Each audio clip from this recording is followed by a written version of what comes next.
Tess Eidem. Hi, everyone. Good afternoon to you, morning to me. I'm here in Colorado. My name is Dr. Tess Eidem, and I'm a senior research scientist at the University of Colorado Boulder in the Aerobiology and Disinfection Laboratory in the Environmental Engineering Department. So my PhD is in microbiology, and I work directly in the cannabis industry for nearly 4 years. I'm here today to address concerns about cannabis consumer protections, specifically Section 21A, 421J, 14N, regarding cannabis remediation disclosure. The proposed signage does not go far enough and does not actually protect or inform consumers and patients about remediation. So the underlying problem is really in this practice of remediation. Unlike in our food system, where spoiled or contaminated products must be discarded, microbially contaminated cannabis flower can be treated with decontamination methods like X-ray irradiation or ozone to remediate it after failing microbial tests. Sometimes manufacturers will actually use these remediation technologies before submitting to testing labs because they know that their products will fail due to plant infection or visible mold on the product.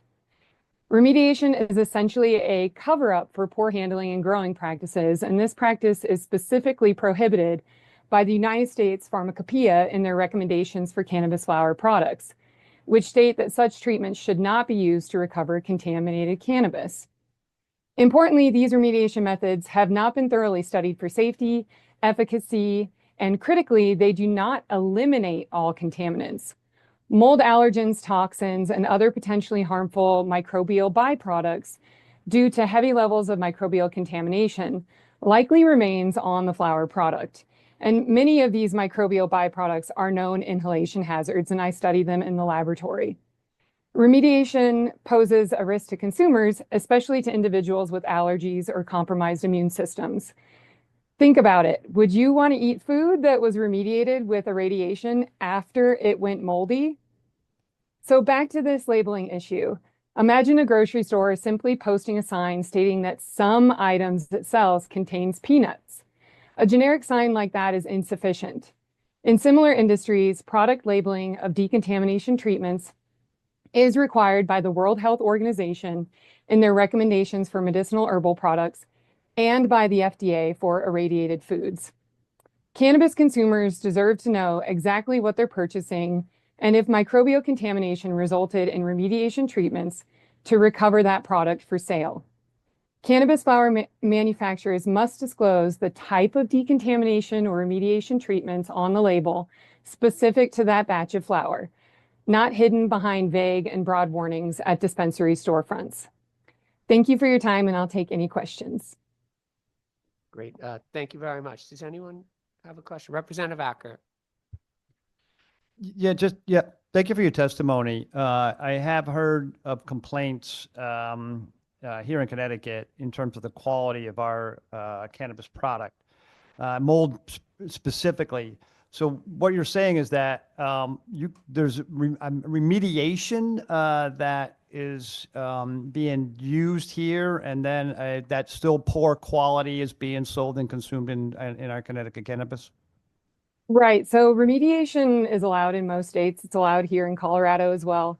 And that basically, if a product fails for microbial contaminants, there's a couple different types of testing that it can undergo, from total yeast and mold to different bacterial counts to specific pathogens that can be found on that product. And if it fails, manufacturers have a chance to treat that product and recover it. And that process is called remediation. That is distinguished from decontamination methods that are used in food, like irradiation it can be used in food, but that food cannot be contaminated. It's an extra measure of control. And so it's not used in the same way. There's actually no equivalent in food safety for something like remediation. And so those types of decontamination treatments cannot be used in food to recover, let's say, spoiled product or product that was mishandled or processed in an unsanitary environment. Thank you. And thank you for your testimony and calling in from Colorado. Thank you, Mr. Chair. Appreciate that. Representative Yacarino. Real quick, Mr. Chair, and thank you for your testimony. I've heard the same rumors, but is it more prevalent in Connecticut, the contamination and the mold? There must be a reason why this is happening.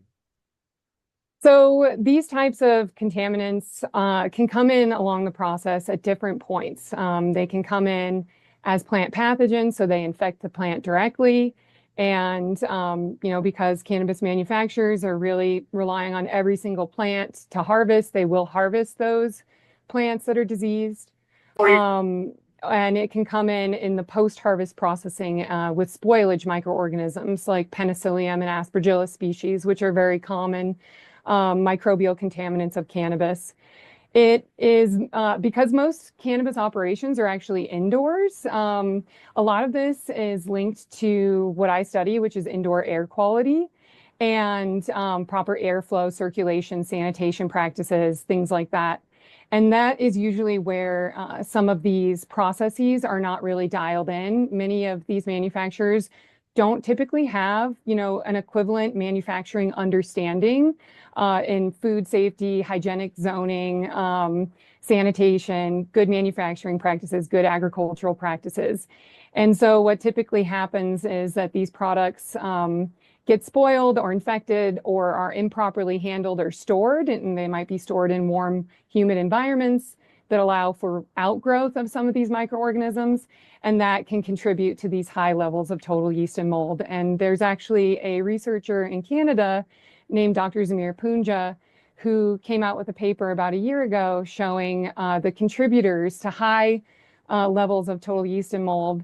And most of it is linked to the environment in which it is grown and processed. And so, poor air quality, poor water quality, not removing diseased plants or decaying plant materials, all of that contributes to high levels of total yeast and mold.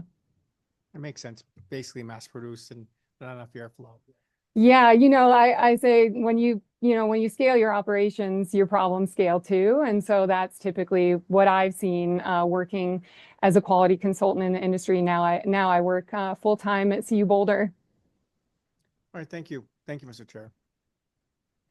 All right, thank you very much. And if you wouldn't mind, you mentioned that Colorado also allows for remediation. If you wouldn't mind just sending along to the committee their process as well so that I could look at that.